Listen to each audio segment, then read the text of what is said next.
Saisit la vie. Docteur Walter Wilson. La découverte du porteur de journaux. Un adolescent qui était entré dans sa 15e année, il y a quelques mois seulement, chercha du travail pour payer ses études secondaires en distribuant un quotidien. Le jour particulier où commence cette histoire, après avoir accompli sa besogne et pris son repas du soir, il s'en alla vers la pelouse où il se mit à couper l'herbe avec une tondeuse. La soirée était parfaite dans son décor. Le temps était chaud et typique de ces jours proverbiaux de juin, quand les parfums printaniers pénètrent l'atmosphère. Tandis que la mère du garçon était assise dans la cour devant la maison, occupée à coudre à la lumière du crépuscule, un monsieur d'un certain âge passa dans un cabriolet et, l'appelant, lui demanda « N'aimeriez-vous pas assister à une réunion d'évangélisation qui se tient sous une tente ce soir à la rue Flint? Peut-être que votre fils serait heureux de vous y accompagner. Je viendrai vous chercher et vous ramènerai dans ma voiture. » Naturellement, le garçon n'était pas tellement emballé de couper l'herbe, et il saisit l'occasion d'avoir une soirée libre de cette façon inattendue. En apprenant que son fils désirait se rendre au culte, la mère fut d'accord d'accompagner leurs voisins, et tous deux se préparèrent pour cette sortie, désireux d'entendre l'Évangile. Le père du jeune homme était un prédicateur de la vieille école. Il avait eu un ministère très fructueux dans les États de l'Indiana et de l'Ohio. Dans sa vie familiale, il avait essayé de faire connaître l'Évangile à ses enfants et avait toujours insisté pour que ses fils se rendent à l'école du dimanche et au service de l'Église. Cependant, rien dans son ministère n'avait été le moyen d'atteindre le cœur du jeune porteur de journaux. Il fréquentait régulièrement les cultes, il se vantait de connaître la Bible du commencement à la fin et aimait à l'entendre enseigner et commenter. La vie de Lewis, qui est le sujet de cette histoire, n'était certes pas exemplaire. Il méritait et était souvent l'objet d'une sévère discipline dans son foyer à cause de son égoïsme et de son tempérament incontrôlable. À l'église, il était tout à fait religieux, occupait la place d'un chrétien parfait parmi les jeunes. Sa vie en public était plus ou moins exemplaire. Beaucoup de ses amis avaient été attirés par son caractère aimable et sa disponibilité à rendre service.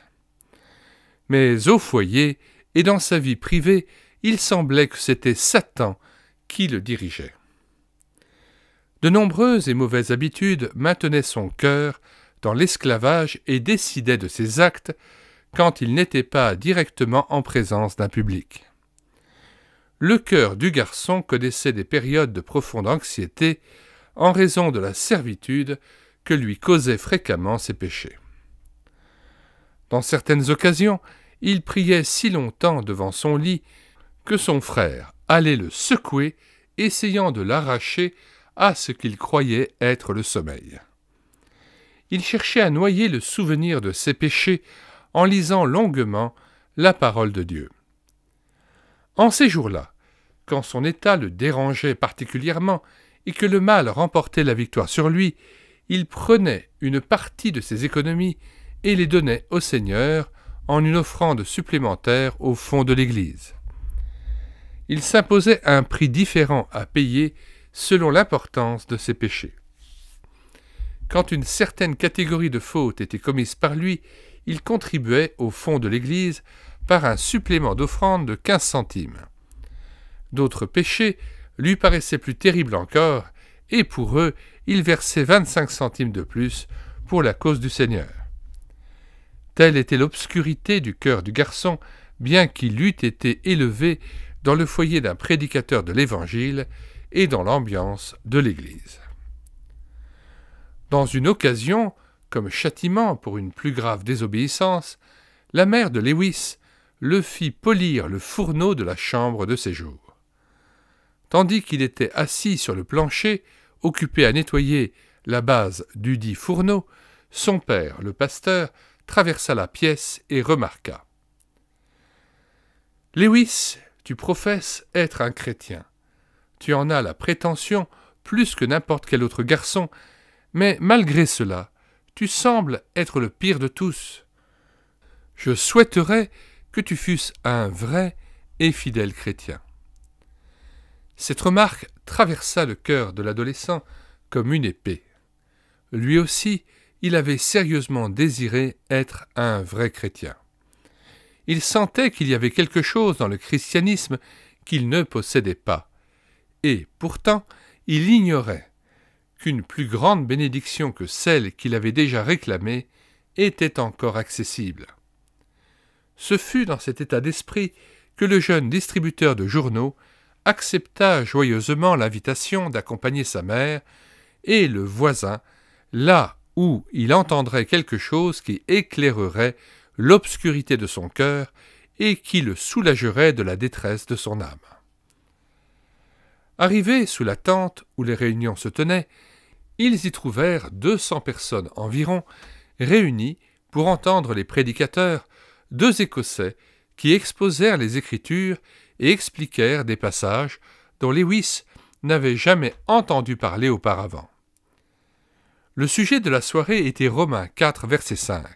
« À celui qui ne fait point d'œuvre, mais qui croit en celui qui justifie l'impie, sa foi lui est imputée à justice. » C'était là une vérité nouvelle pour Lewis, qu'il n'avait jamais entendue auparavant, et tandis que les prédicateurs développaient ce passage, il était tout à fait apparent que le cœur du garçon était touché. Sur le chemin du retour, la mère et le fils commentèrent le sermon. « Je ne crois pas qu'il y ait dans ma Bible un verset comme celui-là, mère, dit-il. Je n'ai jamais entendu parler de quelqu'un qui a été pardonné sans qu'il y mette du sien. Cherchons nos Bibles et voyons ce qu'elles disent. » Ils découvrirent que leur Bible disait exactement ce que celle du prédicateur mentionnait. Lewis se retira dans sa chambre pour préparer ses leçons du lendemain, car il fréquentait l'école secondaire. Il n'y eut guère de repos pour le jeune homme cette nuit-là, car le prédicateur avait mis l'accent sur le mot « point » dans le texte, et cela lui avait fait une grande et profonde impression. Relisons le verset. Romains 4, verset 5. « À celui qui ne fait point d'œuvre, mais qui croit en celui qui justifie l'impie, sa foi lui est imputée à justice. » Le Saint-Esprit était à l'œuvre, démontrant au garçon que tous ses efforts pour être bon ne lui servaient à rien pour ce qui était du salut de son âme.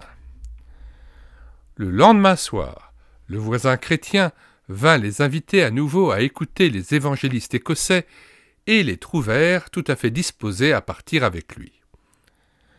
Le texte, ce soir-là, fut pris dans Éphésiens 2, versets 8 et 9, que nous lisons. « Car c'est par la grâce que vous êtes sauvés, par le moyen de la foi, et cela ne vient pas de vous, c'est le don de Dieu.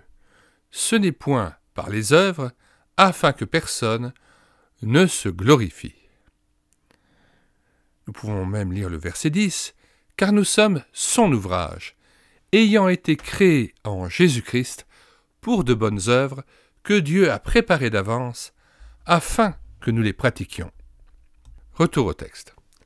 Le prédicateur mit l'accent sur les mots « ce n'est pas », alors qu'il lut clairement et distinctement « ce n'est pas par les œuvres, afin que personne ne se glorifie. » Il expliqua qu'il est absolument impossible pour un pécheur de se libérer lui-même de sa méchanceté.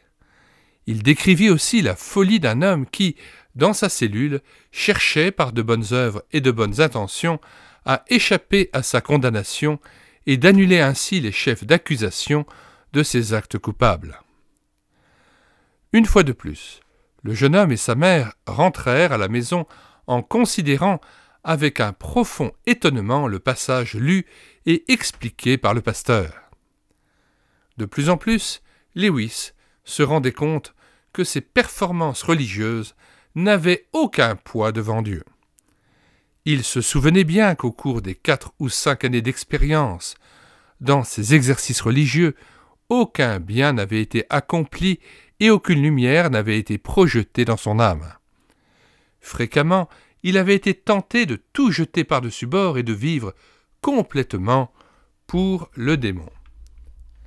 La crainte du jugement futur et du châtiment avait été la seule force restrictive qui l'empêchait de s'abandonner entièrement au monde, en tournant le dos à ce qui ne lui donnait pas la paix et ne répondait à aucun cri de son cœur, ni à ses aspirations. Le soir qui suivit, ils assistèrent encore à la réunion sous la tente pour entendre pour la 3e fois un message sur le même sujet, mais pris dans l'épître de Titre, chapitre 3, verset 5. « Il nous a sauvés, non à cause des œuvres de justice que nous aurions faites, mais selon sa miséricorde, par le baptême de la régénération et le renouvellement du Saint-Esprit. » Ce mot « non » se présenta une fois de plus avec force à l'esprit de Lewis, alors qu'il écoutait le message fervent et sérieux de l'évangéliste écossais. Ce message retentit à ses oreilles et pénétra au fond de son âme. Non par des œuvres de justice que moi, aurions faites. Son âme était agitée. Autrefois, il avait cru que les œuvres de justice accomplies à l'école du dimanche et dans les groupes de jeunes étaient méritoires et seraient, sans aucun doute, le moyen d'obtenir la faveur de Dieu. Étant actif dans l'Église, on lui demandait souvent de prendre le rôle d'un animateur dans une soirée récréative ou de collecter de l'argent pour éponger une dette. Les 3 passages des Écritures, utilisés dans les 3 messages qu'il avait entendus, convainquirent Lewis que toutes ses activités religieuses n'avaient fait de lui qu'un pécheur perdu, sans Dieu et sans espérance. Alors que la 4e soirée se déroulait, Lewis se retrouva sous la tente, écoutant intensément un message d'Ésaïe 64, verset 6. « Toute notre justice est comme un vêtement souillé. » Ce sermon enleva complètement tout vestige d'espérance qui aurait pu se trouver encore dans son cœur. Tous ses espoirs pour l'éternité reposaient sur ses actes religieux et justes. Si ces œuvres de justice n'étaient que des lambeaux de vêtements souillés aux yeux de Dieu, alors que devait penser le Seigneur de ses péchés? Ces pensées préoccupaient son esprit et son âme. Il ne savait plus quoi faire. Il vit que ce qu'il possédait était rejeté par Dieu, mais il ne voyait pas encore que ce dont il avait besoin pouvait être trouvé en Christ. Les réunions spéciales touchaient à leur fin et Lewis n'était pas encore sauvé. Il discutait dans son esprit avec la vérité qu'il avait apprise et refusait avec entêtement de reconnaître qu'il était aussi mauvais que l'avait dit le prédicateur. Il ne voulait pas prendre la place de celui qui est totalement perdu, mais au contraire il s'imaginait qu'il pourrait se produire quelque transformation dans son caractère qui le rendrait digne du ciel. Ainsi s'écoula l'été, mais les impressions reçues ne s'estompèrent pas. Une autre réunion fut annoncée pour décembre et Lewis projeta d'y assister. La première rencontre le dimanche soir. Le texte du message était Jean 3,16. « Car Dieu a tant aimé le monde qu'il a donné son Fils unique, afin que quiconque croit en lui ne périsse pas, mais qu'il ait la vie éternelle. » Pour la première fois, il devint clair pour le jeune homme que le Christ, Jésus, est le Sauveur. C'est lui qui opère tout le salut. Nous ne pouvons ni l'aider ni ajouter quoi que ce soit à la valeur de sa personne ou de son œuvre par nos activités religieuses. Le message fit une profonde impression sur le cœur de Lewis et il quitta la salle résolu à régler tout cela ce même soir. Alors qu'il franchissait les 7 kilomètres de marche pour rentrer à la maison, notre jeune ami eut tout le temps de méditer. Ayant atteint la bifurcation des 2 routes principales, il trouva un banc où il s'assit pour réfléchir à la décision qu'il savait devoir prendre. Accepterait-il le Christ pour recevoir la vie éternelle ou, au contraire, continuerait-il sa fréquentation du monde avec ses péchés tout en se confiant dans quelques bribes de religion pour adoucir son sentier? Alors qu'il méditait ainsi sur les possibilités qui s'offraient à lui, le Saint-Esprit lui rappela Colossiens 2,14. Il a effacé l'acte dont les ordonnances nous condamnaient et qui subsistait contre nous, et il l'a détruit en le clouant à sa croix. Pour la première fois, l'affirmation qui établissait que Jésus avait porté ses péchés sur le calvaire fut révélée au cœur de cet inconverti à la recherche de la vérité. L'Esprit de Dieu, béni et vigilant, rappela à sa mémoire le verset d'un cantique que Lewis se répéta à lui-même à haute voix. « Dieu ne demandera pas 2 fois le prix de mon salut, d'abord à la main ensanglantée de mon garant, et ensuite à nouveau à moi-même. » Se levant, Lewis regarda vers le ciel étoilé en disant « Seigneur Jésus, je veux t'accepter. Je crois que tu as porté mes péchés sur le calvaire et que tu les as effacés. Je te remercie de ce que mes fautes sont pardonnées et que tu es devenu mon sauveur personnel. » Le fardeau fut enlevé, et dès lors, Lewis appartint au Seigneur Jésus-Christ. Le cœur léger, le pas alerte, il poursuivit sa marche vers la maison. Puisse cette histoire encourager beaucoup d'autres jeunes hommes à chercher dans le Seigneur Jésus-Christ leur salut.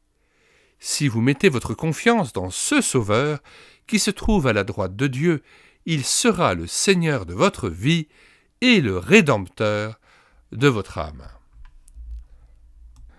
Le Rédempteur, c'est-à-dire celui qui rachète votre âme. Jésus-Christ nous a rachetés au prix de son sang précieux qui a coulé pour nous.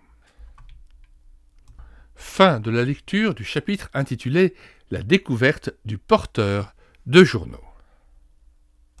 Nous vous invitons à vous reporter dans la description les commentaires de cette vidéo afin de pouvoir commander cet ouvrage auprès de la CLC Librairie Chrétienne, mais aussi afin de pouvoir profiter des différents liens de téléchargement gratuits que nous vous proposons.